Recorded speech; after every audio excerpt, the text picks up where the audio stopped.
I'm Laura Jacobson.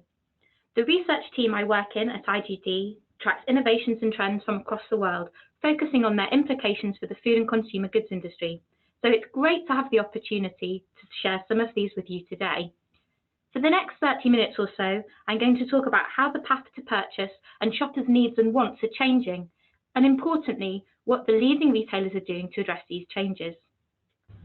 A lot of my presentation will focus on how technology is transforming the industry as it resets shopper expectations, and how online and bricks and mortar stores are evolving to meet these changing needs. Before I dive in, here's a very brief introduction to IGD's research. IGD is a global research organisation with offices in Canada, the UK, and in Singapore. Our team of industry analysts visited over 900 stores in more than 40 different countries last year, giving us unparalleled practical insights into the retail industry, especially as we often walk the stores with the store managers. Alongside our global retail research, we also talk to thousands of shoppers every year and provide insight, case studies, and thought leadership on supply chains. These 3 insight platforms are just some of the ways our 1,000+ member companies engage with IGD. Many of your companies will already have access to these services, so do just get in touch to find out more. So, to the changing face of retail. As you can see from this timeline, the food and grocery industry has and will continue to go through changes.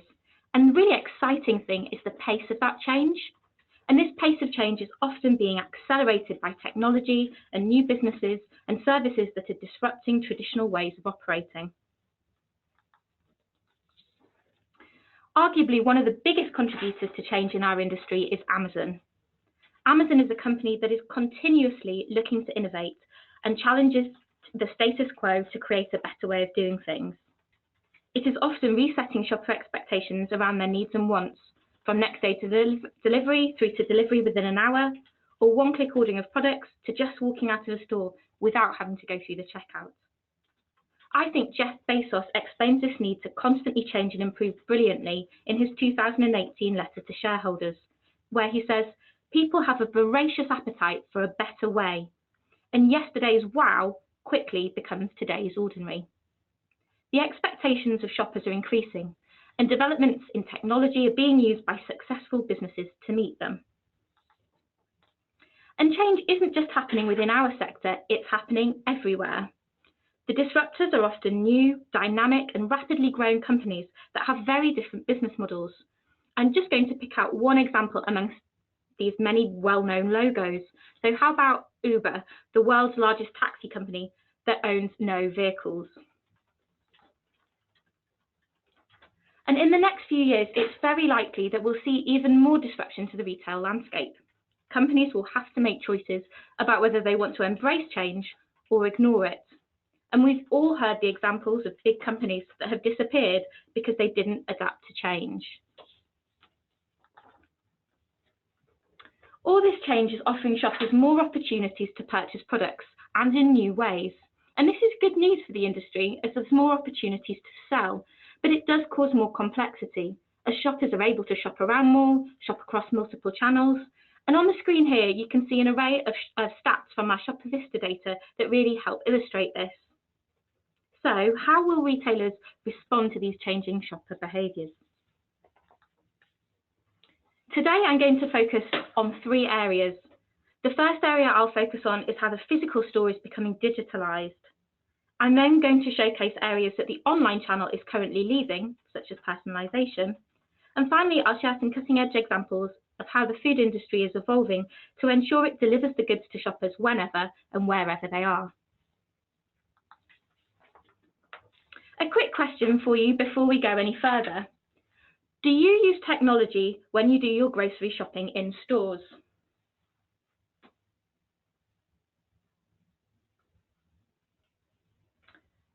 Seeing some interesting results come through here. The majority at the moment saying they never do. I'll just hang fire to see a few more responses. Okay, so The final results of this poll, we're seeing that 50% of you say that you sometimes use technology in store, but actually a third of you never do. That's really interesting.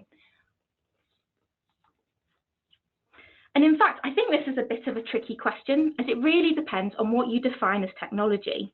You can see on the chart here some of the things that shoppers think of.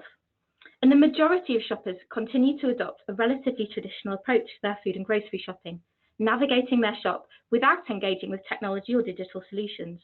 And to some extent, this reflects that in the UK at the moment, there's relatively limited amounts of shopper-facing technology in stores.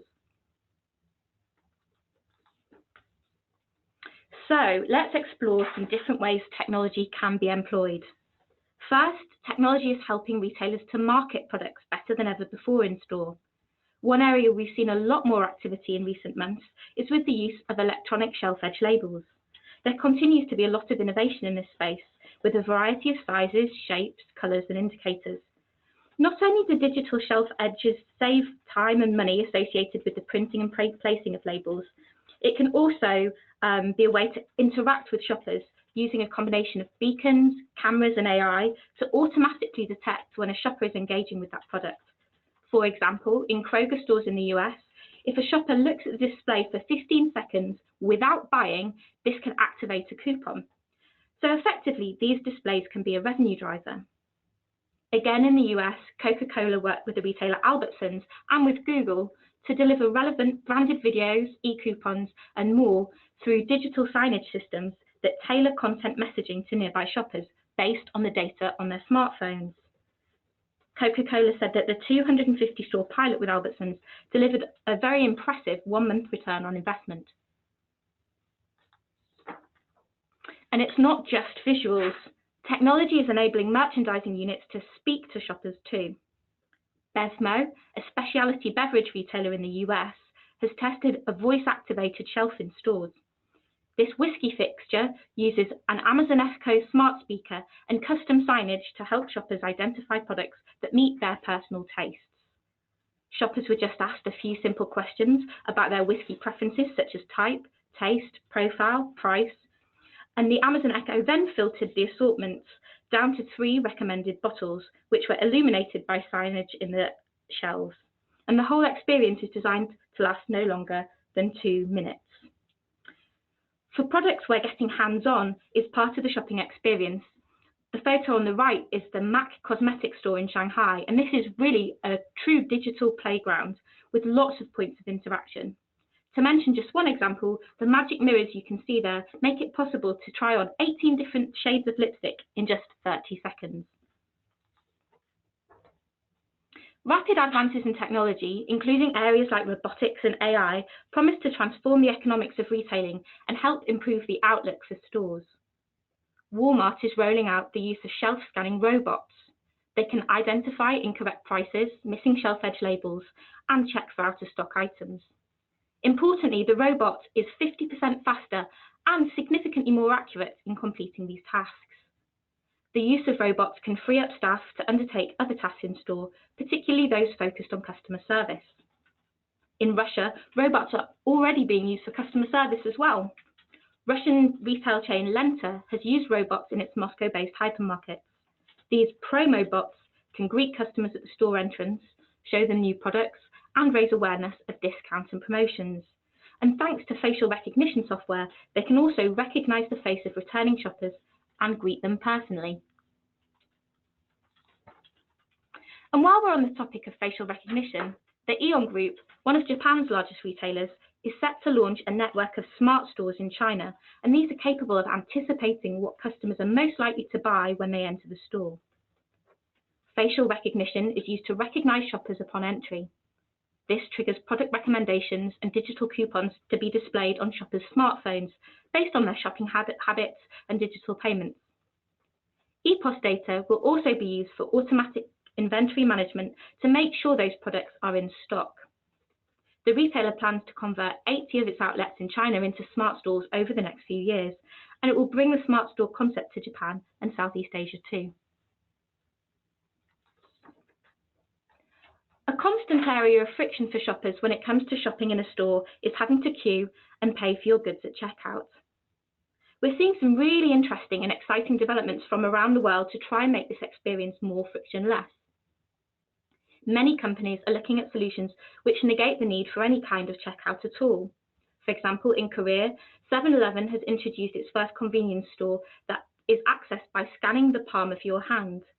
The store utilizes the hand pay system to recognize individuals by the veins in the palm of their hands.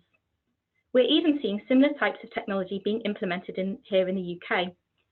Costco to trial technology in its Brunel University outlet, allowing shoppers to pay for their purchases with the veins in their fingertips, and at the time of launch, this was an industry first in the UK.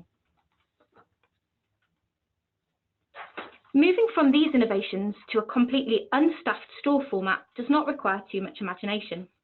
It would almost be impossible for me to talk about the evolution of retail and not mention Amazon Go. This is the first store of its kind in North America and lets shoppers just walk out without having to queue up at the checkout or pay for their goods. It's a really interesting store, but we aren't seeing it scale yet. But where we are seeing momentum building is in Asia. Auchan, a major global retailer from France, operates hundreds and hundreds of unmanned convenience stores in China. The concept is called Auchan Minutes, as it aims to serve shoppers in just 55 seconds. Customers use their mobile devices to enter the store, and payment is made via Alipay or WeChat. The first Auchan Minute store opened in Europe a few months ago, so these store formats are already in Europe. So the questions I assume you might be asking yourself is, what do these grab-and-go style stores mean for my products? How do I capitalize on this new style of convenience? And would I want to shop in this type of shop? Next, I want to show you some interesting advances that we're seeing in the online channel and how physical stores are responding. Supermarkets can't reorganize their shelves and reinvent their customer experiences to meet the many different needs of all their varied visitors. But online shopping is actually well placed to serve different shopper missions and to personalize the experience. And I've got two examples on this slide to really highlight this. Loblaws in Canada starts the online shopping journey based on who or what you're shopping for. For example, on the screen at the moment, you can see we selected adults, babies, and fruit lovers. And what this does is really help the shopper get to the products they're most interested in quickly. Waitrose in the UK has created a virtual shelf for products that have B Corp certification. What this does is curate products from across a range of different categories that all meet these stringent sustainability criteria, making the site easier to browse who prioritize sustainability. One way we have seen stores try and become more mission focused is by highlighting to the shopper what mission or path they should take as they enter the store. In this example, the shopper is directed to either go for a stock up shop on the left for bigger baskets, or for a quick eat shop for food to go on the right. Most recently, we've seen the utilization of technology to help shoppers navigate the store.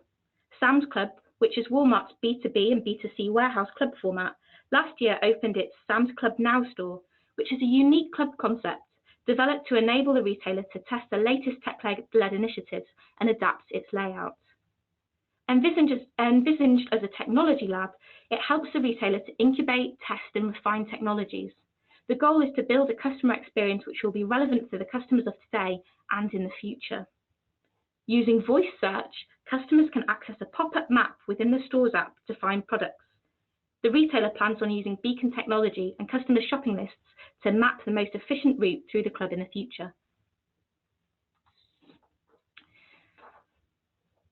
As a smartphone is the technology in everyone's pocket or bag when they're in store, apps are a great way to help shoppers identify the products best suited to their requirements. Now, some of these apps are developed by third parties, such as Kogo in New Zealand, helping shoppers identify products that meet their ethical requirements. This app will recommend new businesses based on your location and the things that you care about. Many of them are also being developed by retailers. For example, Colruyt in Belgium has launched a Smart With Food app that lets shoppers enter their personal health requirements. Then, when the shopper scans products in store, the app tells them if they're suitable, and if not, it will suggest alternatives. In-store technology and smartphones are even enabling shoppers to test product quality. Baltic retailer Maxima trialled an electronic nose. That's right, you heard me correctly, an electronic nose tool that allows shoppers to check the quality and freshness of products in Lithuania. A Chinese tech company has developed a new smartphone that can scan food and other materials and immediately receive actionable insights based on its chemical composition. This will give consumers new ways to scrutinize the products they're buying and consuming, enabling them to improve their personal wellness, select the best fruits and vegetables, stick to their diets and nutritional needs, and verify product authenticity. As these devices become mainstream, industry will come under increased scrutiny. The final area that I'm going to focus on is getting the goods to shoppers. Last mile solutions have become the battleground for industry as companies seek to offer more convenience. The way people are able to build their shopping baskets, purchase, and get their goods has changed significantly over recent years. Voice commerce has probably become the most talked about new path to purchase when it comes to online shopping. In the UK, there's interest from shoppers to use voice activation to buy online, as you can see from the stat there. These technologies enable shoppers to shop hands-free. They also enable retailers and suppliers to embed themselves into shoppers' homes. This ability to order products is popping up in different areas of people's homes. For example, in China, Alibaba's Tmall Genie is the most popular smart speaker. This is being integrated into voice-controlled smart mirrors like the one you can see on the screen, and this whole experience is very much tailored to beauty consumers. Users can adjust its brightness to recreate the effects of dimly lit party environments or natural sunlight to create flawless makeup looks. It's also partnered with 14 different beauty brands, including Kerastase and J&J, to incorporate beauty tips and branded content, as well as introduce services such as skincare assessments, UV exposure forecasts, and beauty routine reminders. And of course, it has add to basket shopping functionality. We're also seeing cars become smarter. So for companies that have voice-enabled apps, this is opening up new possibilities. Imagine you're driving on your way to work and decide you need a coffee. If your car has voice integration, you can simply say, "Alexa, order my Starbucks," while en route, and get directions to the nearest location to pick up, and of course payments taken via the app, which is all pretty easy, pretty convenient, and pretty smart. In-car commerce is not just for people with voice assistants in their own cars. Cargo is a startup that provides in-car commerce, a form of on-the-go vending. It has formed an exclusive global partnership with Uber. The partnership aims to offer passengers snacks, beverages, electronics, and beauty products. Uber drivers will be able to register with Cargo and pick up a box at selected driver onboarding and support centres. Now, it launched just over 2 years ago, and 7,000 drivers have already earned more than $1 million distributing over 1 million products to passengers in the handful of US cities where it's currently available. But maybe you're not travelling by car. Do not worry, there's an e-commerce solution for you. In Dubai, Carrefour has launched a floating supermarket.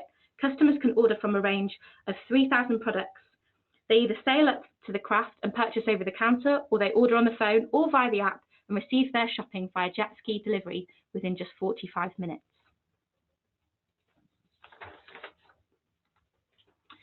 So next, I thought I'd show you a video from Walmart that brings the concept of unattended in-home delivery to life.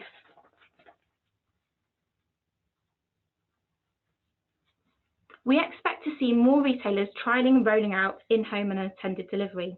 It offers financial benefits as they can be more efficient with last mile delivery. For example, it should enable retailers to optimize delivery routes to save time and fuel costs, as they'll not be delivering based on predetermined hourly delivery slots. They can better utilize delivery vehicle capability, and there's no need to compensate for late deliveries. They may be able to process the order faster at the shopper's home, as there's no need for meeting and greeting the shopper, and they'll not need to deal with returns on delivery. However, they will need to communicate clearly and in advance with the shopper about any potential substitutes. However, there will obviously be barriers to overcome around shoppers trusting retailers enough to allow them into their homes, along with customers having to have smart locks, as you've seen in the video there.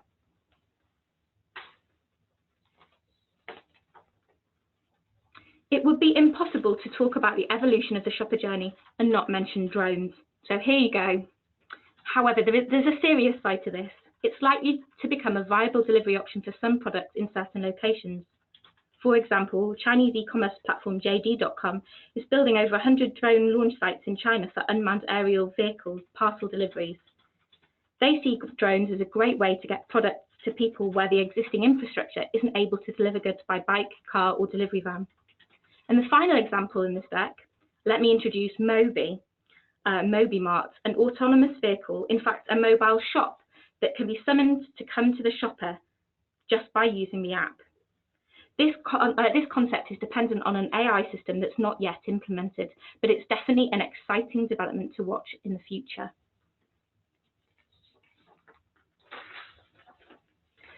All of these examples and concepts beg the question, so what is the future of retail? Omni-channel was the phrase of 2015 and 16 to describe the future, and more recently, we've heard terms like new retail being coined by Jack Ma, the CEO of Alibaba. Or is the future the ecosystem approach that Amazon is aiming to achieve? No matter what you call it, retailers will continue to bring together offline and online through improvements to their websites and apps and their physical stores to create seamless, easier shopping experiences. And this will certainly add complexity to businesses. However, it also creates additional opportunities for you to engage with your shoppers via multiple touch points. And if executed well, it can help drive even greater shopper spend and loyalty. So the information on this slide is not really new news, that shoppers who spend online as well as in store are more valuable. Innovations are making it easier for shoppers to move more seamlessly between channels to capture more of this spend.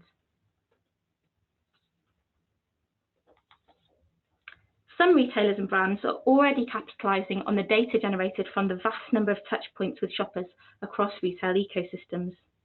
A great example of this is how Mars has partnered with Alibaba's research arm. By drawing on a vast array of data points, the company's identified a product that people were looking for and interested in but couldn't find. And that resulted in this spicy Snickers bar.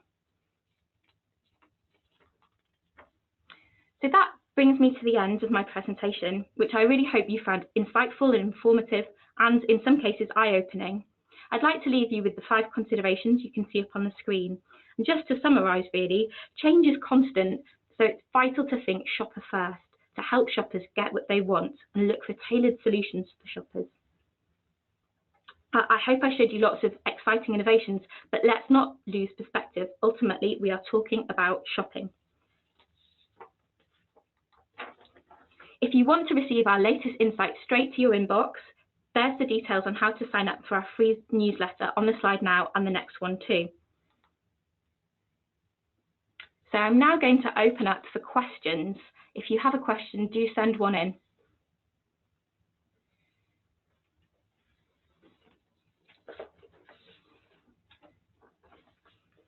I've got one here which says, what's meant by early adopters? So right at the start of my presentation, I showed a slide looking at technology uptake by shoppers, comparing the general population with early adopters. That's a segmentation that our Shopper Vista research team has made based on a number of different behaviours and demographic reads. It's certainly something I can provide more information on to the person who's asked the question. But they're an interesting group because early adopters, and we talk a lot here about influencer shoppers. Certain groups are the ones really to try out new technologies and new campaigns on because they're particularly receptive to the new.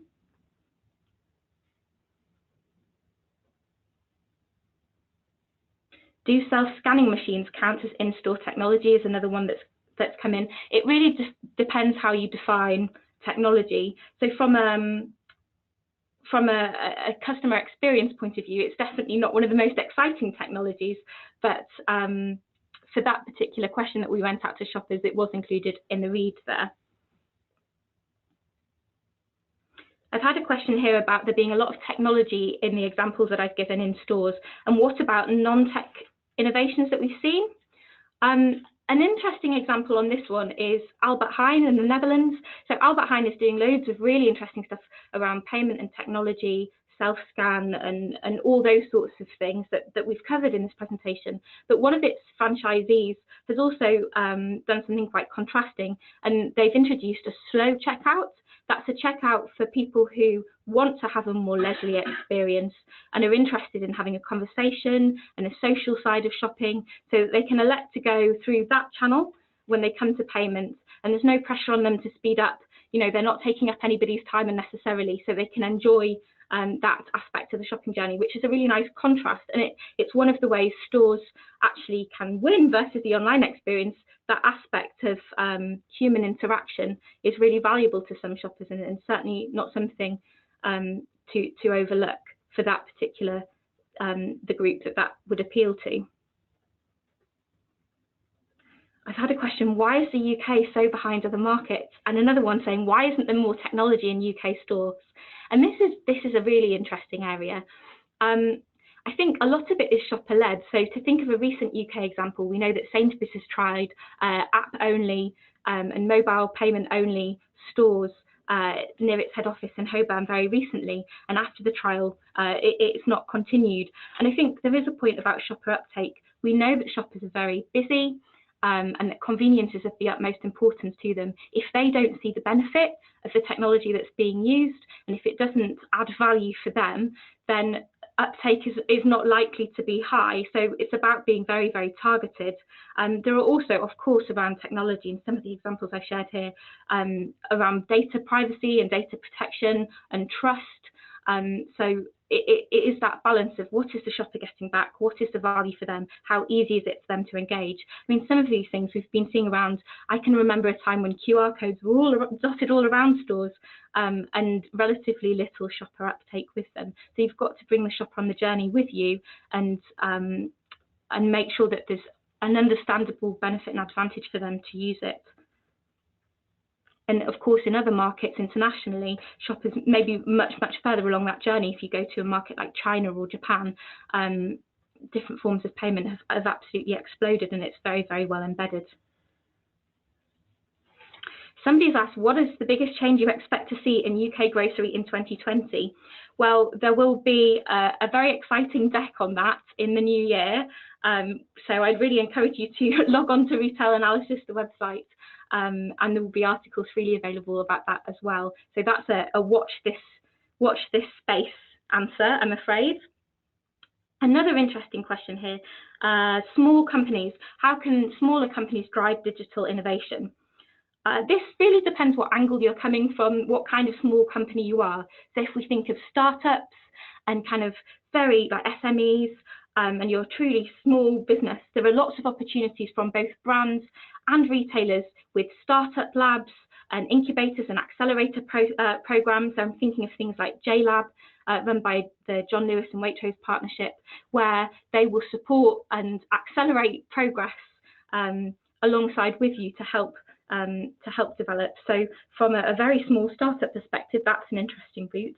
To take another angle, there's a lot of open innovation platforms. So thinking of the nature of Alexa, skills, and the kind of apps and development in voice, a lot of that is open platform. So there are opportunities for companies to get creative and integrate and be part of that voice experience. From a very product-led perspective, one of the examples in the deck, cargo, so that innovation is taking place, but of course there are opportunities for brands to get in that box that's in that Uber. So I think the lesson there is about understanding the new emerging things going on in the global landscape and seeing where there are opportunities and getting in early with those opportunities.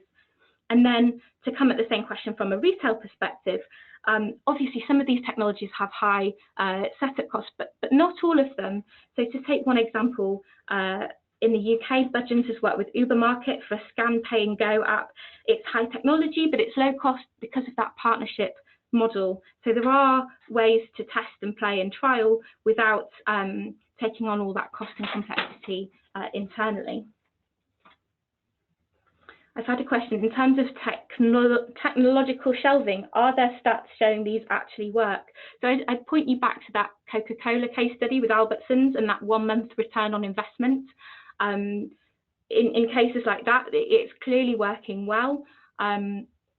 there's more information around that case study that I can point the person who's asked that question to provide a bit more detail, but it's looking at total category uplift there, and thinking about the relevancy of the content that you use in those sites.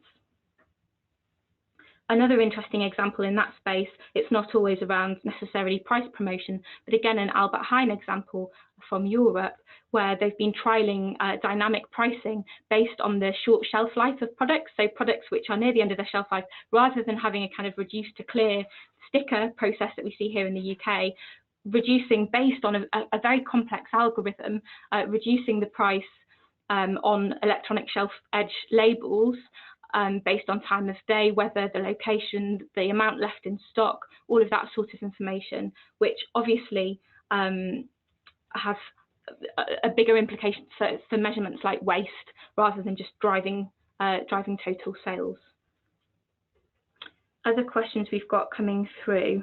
Do you really think the digital nose will become a big thing? Great question. It needs to be something that's appropriate for customers in that market or that region and serve a genuine shopper need.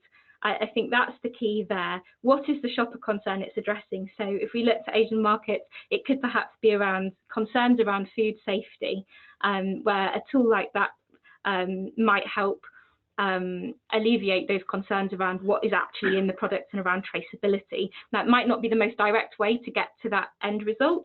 And that more and more we're seeing different aspects becoming embedded into things like apps, so the technology that people already own, because it's already there in your pocket. You can trial it and build on that without having to go out and buy a separate device that you need to carry around with you. So it very much depends on what is the customer concern. I mean, you can see, again, thinking of food waste there, that kind of tool could help reassure customers in their, or consumers in their homes, that the products that they're eating are fresh, if there's concerns around use by dates or best before recommended dates, for example. But I'm just making up reasons where it could be useful. If those reasons aren't in place, then it's unlikely. And we've seen all sorts. We track thousands of innovations here at IDD, and we see things come through that really spark your interest.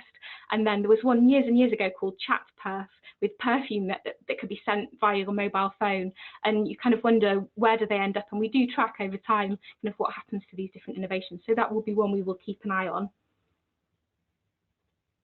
What do you think is the most exciting technology that is to come? So, so many choices. I think there's a lot of exciting things that I haven't covered in this presentation. Things like social commerce is one that our digital team here is tracking very closely. Selling through live streaming is another really exciting one. Image recognition, so the ability to buy within the social media platforms, which we know are very popular, especially with certain shopper demographics. So to give you one tiny case study of image recognition, EasyJet in the UK has trialed a search tool that lets you scan or to use an image on your phone, and then it will tell you where that place is, so you can more seamlessly go through and book that holiday. And an example from China, Alibaba has launched a scheme, launched a trial over the summer based on a new legislation being brought in Shanghai, where the packaging recycling, you can be fined if you don't recycle properly. And within 48 hours of that piece of legislation being released, Alibaba was trialing things with image recognition and AI within its existing apps to help people recognize what packaging can be recycled and which recycling segment it needs to go into. So I think there's lots of exciting things to come around image, around social commerce, and all that sort of thing, which we're seeing really booming in Asian markets, making them an area to watch to see how it will flow out in different markets.